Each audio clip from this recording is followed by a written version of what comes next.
In southern India, a hype event is underway for a movie slated to be the biggest blockbuster of the year. One of the country's most visited Hindu temples is the backdrop. Today we are going to show the final trailer of Adipurush. You wouldn't know it from looking at this fanfare, but behind the scenes, things are tense. The film was meant to be released months ago, but there's a problem. Senior members of Prime Minister Narendra Modi's party, the BJP, are threatening to ban the film. There are so many journalists here. Obviously the hype is massive, but we are not getting any access to interview cast and crew at this event. The filmmakers are really worried about political controversies. Are you ready, guys? The filmmakers have been frantically recutting this movie after BJP politicians accused it of mocking Hindu gods. It's called Adipurush, based on the Hindu epic, the Ramayana. The king of Indian cinema, Prabha! In India, where films are virtually a religion, the stakes are high, especially for its film stars who are among the most worshipped on earth. Traditionally, Bollywood has brought people together, but under Narendra Modi's reign, that's changing. If you want to work and if you want to thrive in Bollywood, you have to shut up. Suck up or shut up. We have always made political films. India has a history of making n number of political films. We have made political films for last 100 years. Politicians in Modi's party are threatening legal action or bans against films and TV shows. One politician even put out a bounty on a famous film star's head, and the Prime Minister is promoting films which follow his political goals. And the message is clear: follow our agenda or face the consequences.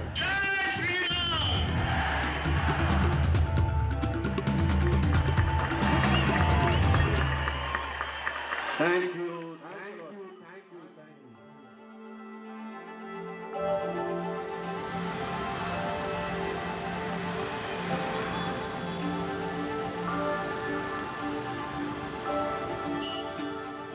I'm in Mumbai, home to India's biggest stars and a mecca for Bollywood fans. This city is where the ultra-rich live next door to slums. Everywhere you look around, there are massive billboards with the next big movies and TV shows that are coming out. There are murals across the city of the biggest names in the industry. This is very much the Hollywood of this country, and if you want to make it in this industry, you have to come to Mumbai.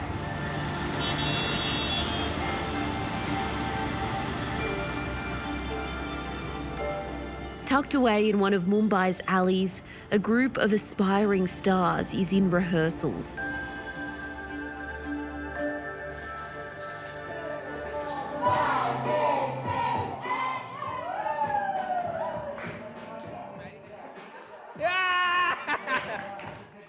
I mean, if you say Bollywood, I think it's like the air here in India. It's like the air, it's like what you breathe.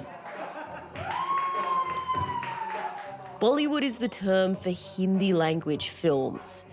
It's become synonymous with Indian cinema, which spans many languages and genres. 7 and 8 and a 1, 2, 3, 4, 5. Sumeet Nagdev is one of Bollywood's leading film choreographers. Got it?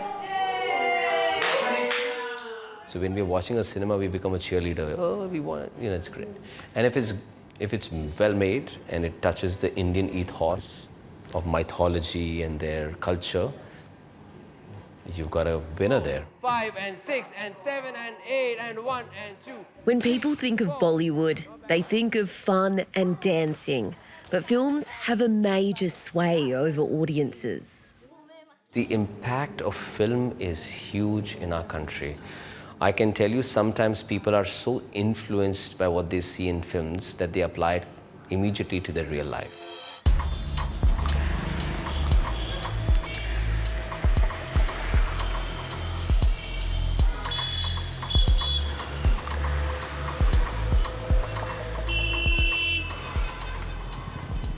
is where Bollywood comes to life. For years, Indian families have gathered in iconic cinemas like this to watch movies. This is a theatre that's very, very historic. Professor Ira Bhaskar is one of the country's most prominent experts in Indian cinema. Adipurush is a retelling of the Ramayana, and so obviously it has a lot of the Hindu imagery. She says she's been witnessing the transformation of films since Modi came to power. What has changed after Modi came to power? I think this government and the Prime Minister, Mr. Modi himself, really for the first time have mobilized cinema as a propaganda tool. They have understood the power of cinema, not just documentaries, but actually fiction cinema, mainstream cinema, because mainstream cinema has the ability to reach out to millions and millions of people.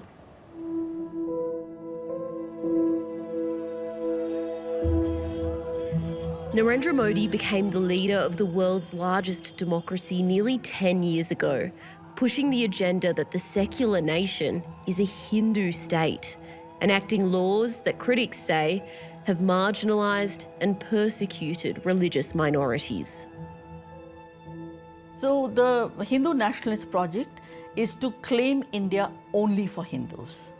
In other words, it's a direct attack on minorities, and especially the largest minority is the Muslim community.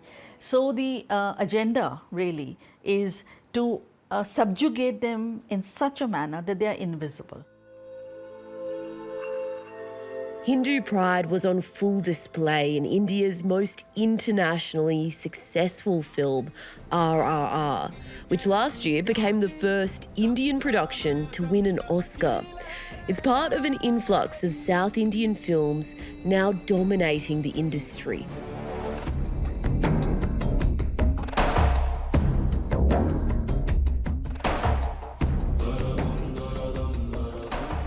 So in this clip where we're seeing this human tower, we're seeing a lot of colour being used, especially the colour of saffron. Can you tell me why that's significant? It's symbolic of a defiance of the colonial power and the assertion of Indian identity, right? Indian cultural and religious identity. The color actually in this particular sequence is more red, has a more reddish tone, which traditionally is also rebellion. RRR tells a fictional story of South Indian Telugu revolutionaries becoming friends, and it's inspired by Hindu texts.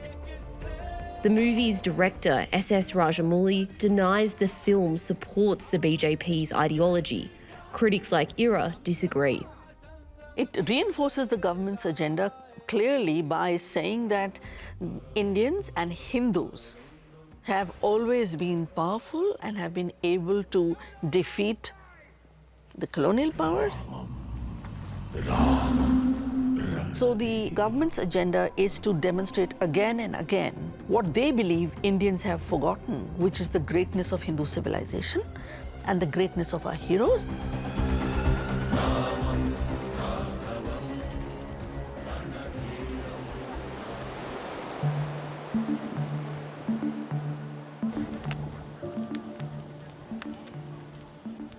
For those in the industry whose projects anger the government, the backlash is severe.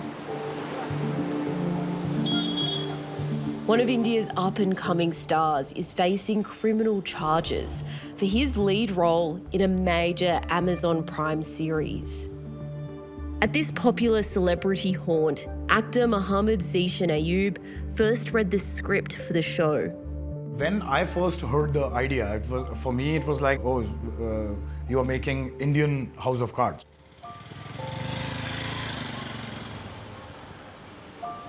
Thank you, man. In 2018, Zishan was offered the role on the series called Dandav, a political thriller. His character was named Shiva after the Hindu god. The script reflected the real-life, tense political climate, including references to protests and police killings. It's about politics and the dark side of politics. If you're making a show about politics, it will be affected by the political scenario around you. The show came out in 2021 and the fallout was immediate. In India, insulting religion is a criminal offence. BJP politicians made official complaints to police.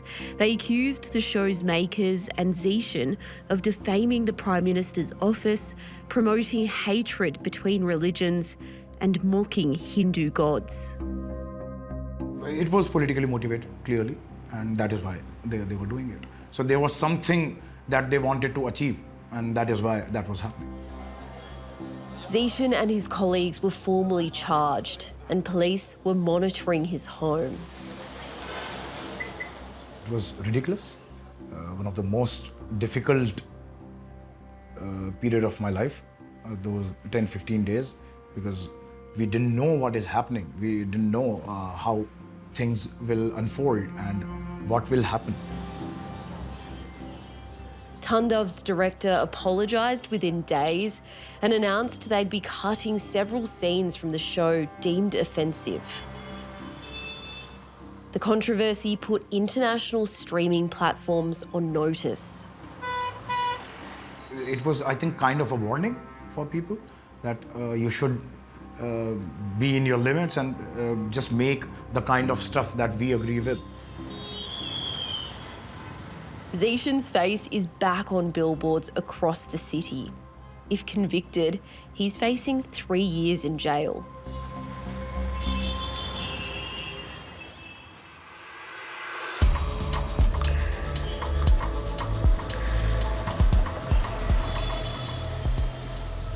Films that align with the BJP's views receive a wave of support.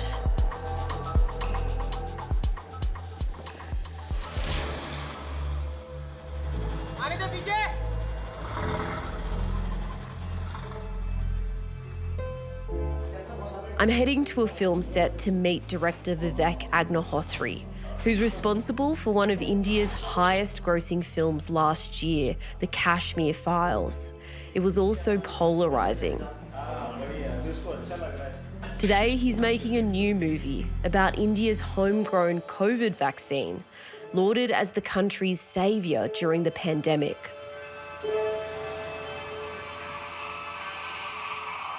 It's a great story of a war between greedy, capitalistic pharma lobbies versus totally selfless women. What kind of story does it tell about India to the rest of the world? About commitment to humanity, about conviction that we can do it when everybody thought we can't do it. Like many Indian workplaces, crew members start their day with a Hindu prayer. So whichever film, doesn't matter, in India, everywhere they start with this, you know. Ganpati Bappa, Moria, Mangal Murti, Chorya, Har Har, Mahadev. Jai Bajrang. Then you look at her. Don't do anything, don't do anything. Get up, look at her, like that. So we are doing a lot of these scenes with the antagonist of the film. She's a journalist, and how she manipulates media, what she does with the media, and how there's a media war going parallel on the scientists and how they're fighting it. Yeah. The journalist is the antagonist. The bad journalists. Not all journalists are bad. In fact, journalists are very good people. I am also a journalism student. Of course, why should it look natural? We are acting, na? It should look like acting. Most of Vivek's previous films flopped at the box office, but his last film, The Kashmir Files, was an unexpected smash hit. कुछ नहीं फर्क पड़ता. It doesn't matter. कुछ नहीं फर्क पड़ता वो. See, after Kashmir Files, it is the biggest success ever, and there was a lot of pressure on me to repeat that and make a big film with big stars, and how it happens every time. Pressure from who? From everywhere, from media, people, peer group, and everybody expects that, because when your film is commercially very successful, people want you to make bigger film and things like that. This is the producer of the film. Vivek's wife, Bollywood star Pallavi Joshi, is featured in this movie. She also starred in the Kashmir Files and knows firsthand the power of cinema's influence on hearts and minds. Cinema is a good way to kind of teach the younger generation, because audiovisual mediums normally work and it leaves an image, a lasting image on your mind. Chalo, silence everybody. Silence. Take order. Part of the Kashmir Files' success came from a concerted government push.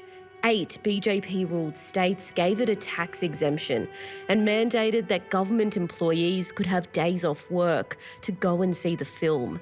The BJP's national spokesperson bought free tickets for students in his local area. And Prime Minister Modi held a private meeting with Vivek and Pallavi. When you know that the Prime Minister is kind of endorsing the film in a way, you know that you're doing something right. And you are doing something right for the country and for the citizens. We want to take India to the world. We want to show the truth about India. Got it, first class. The events that are depicted in the Kashmir Files are highly contested. The film is set in Kashmir, a disputed region claimed by both India and Pakistan. Kashmir Files is based on history, which is that in 1990, in January of 1990, Hindu pundits, Hindus were asked by terrorist organizations, and they were announcing from mosques, etc., that you have to leave, otherwise you'll be killed, and that did happen, and there was an exodus. The film opens with a group of Muslim men attacking a Hindu boy. What sort of message is that very first opening scene of the movie trying to send? The clip is such an immediate beginning of the film that announces and declares what the agenda of this film is going to be. Now, not only is the boy being beaten up, but the poster of Shiva, the Lord Shiva, is being burned. So Kashmir Files plays straight into that narrative, which is the dominant narrative of the BJP, which is that the Muslims have an agenda to make India a Muslim country and therefore have to be fought and they have to be resisted.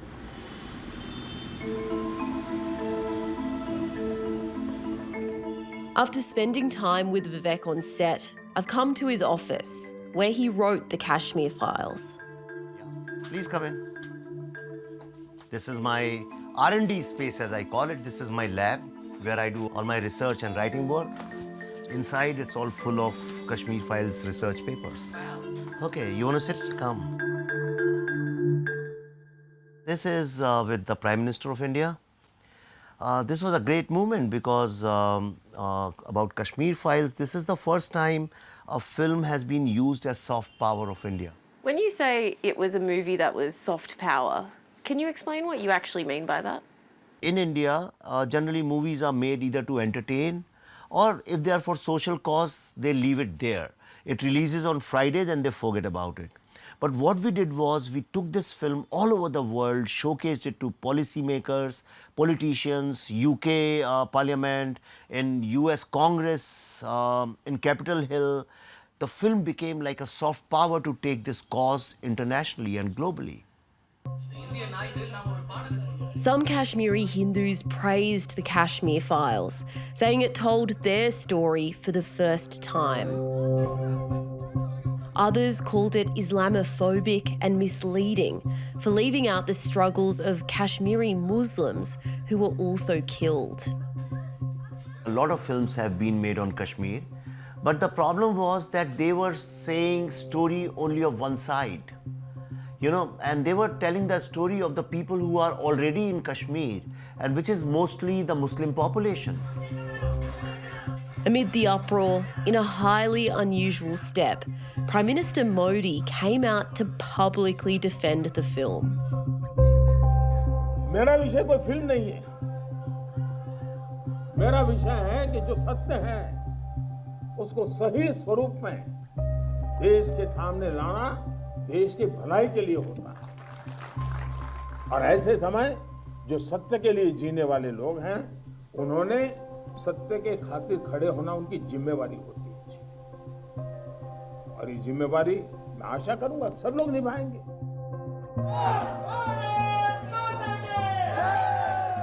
At screenings of the Kashmir files, some viewers vented their anger towards Muslims.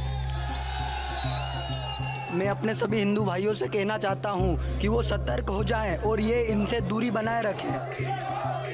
ले जा निकाल ले और जो भी यहाँ पे मोहम्मद रह रहा है।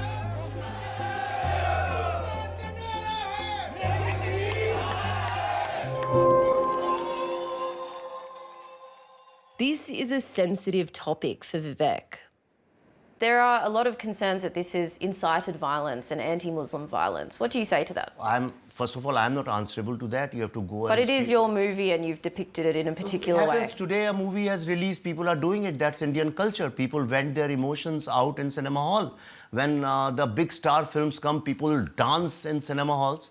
Sometimes they abuse the villain in cinema hall. That's Indian culture. Because you are alien to Indian culture, you are saying that. So, so many people have loved the film. They have cried in the film. But I'm asking you about the people who are chanting anti-Muslim sentiments. Are you not concerned that your film has created Of course I'm concerned. You don't know, perhaps you don't know, I tweeted also about that. I said this is wrong, it should not happen. But if it's happening, then I'm not answerable for everything which is happening in the world. My film made a game-changing, revolutionary film. For the first time, somebody came out with the courage to make a film on the genocide of Hindus in India, which is their homeland. If there are repercussions, 5-6 people are raising some slogans, people for 30 years, nobody let them talk. But since the 90s, the BJP has been talking about the Kashmiri pundits. It's not an I'm not a story. spokesperson of BJP, I have nothing to do with them. But the BJP did promote your film. I mean, 4.5 crore people who watched the film are not BJP people. All Sardars also promoted my film. Women also promoted my film. LGBT community also promoted my film. Everybody promoted my film. All kinds of people promoted this film. BJP is also part of it. Aren't they Indians? And why you have a problem with BJP? Aren't they Indians? I don't have a problem with them, Your but tone you are asking. Your tone is telling me that what you I'm have asking you is that Listen, the government promoted your film. So what do you think about Government never promoted my film. that? Government members promoted your film. No government member Yes, promoted. Prime Minister Modi promoted your film. No, he did not promote my Yes, he film. did. What- Okay. the film is truthful. Off camera, Vivek's PR manager asked us to stop the interview. Afterwards, he gave us an ultimatum. We appreciate you Because sitting. I've understood where you are going and where you are coming from, and I'm pretty experienced in I this know. matter. We appreciate you chatting to us. Yeah, and I also appreciate you coming all the way down here. But if you show it in wrong light, then I will have to react. Okay. Thank you. When the cameras stopped rolling, Vivek demanded we don't use the interview.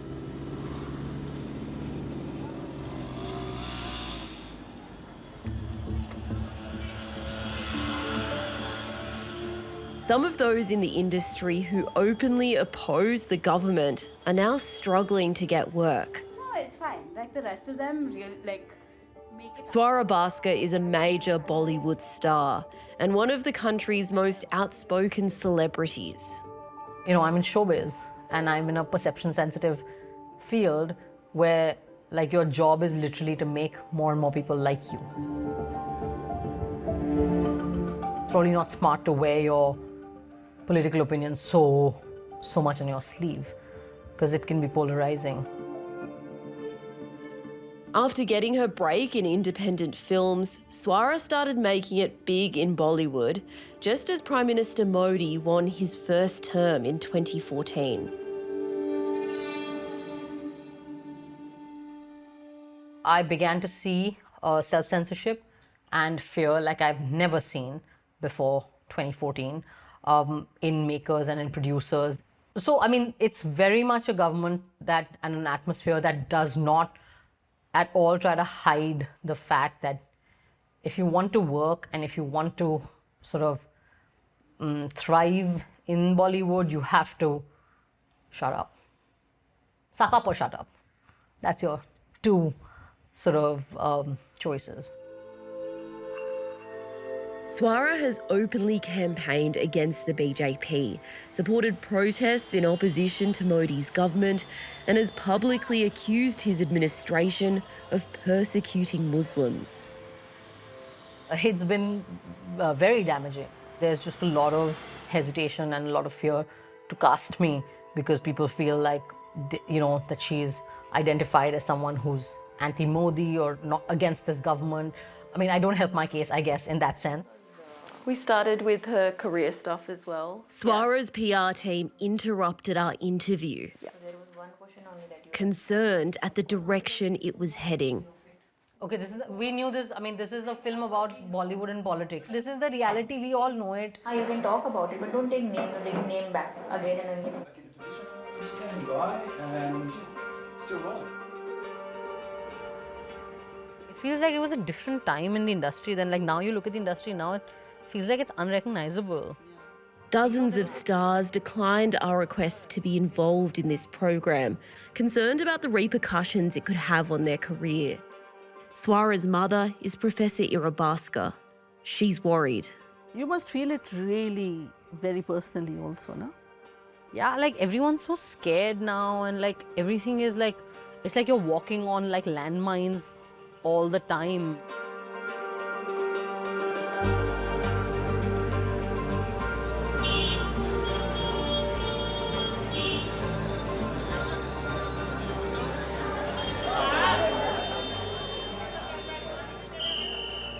In Delhi, families have gathered at one of the city's oldest cinemas. Finally, it's the opening weekend of Adipurush, the controversial Hindu-themed film that just weeks ago was facing a government ban. Since the movie came out, a BJP spokesperson has called on the board to censor it for hurting religious sentiments. And just a few days later, the film's creators have decided to change its dialogue. So I've come here to actually watch this movie.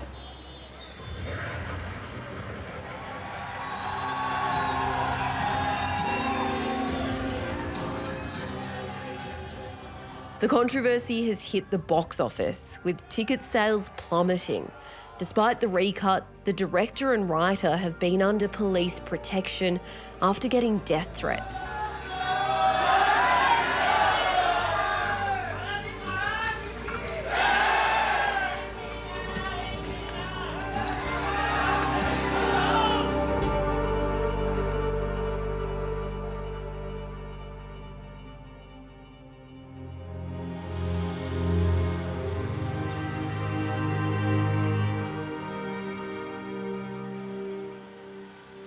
The Modi government minister in charge of film and streaming is Anurag Thakur. His office didn't respond to our questions about accusations the BJP has been targeting the industry and using it for propaganda. In the past, he said if anyone has complaints, they can reach out to the ministry.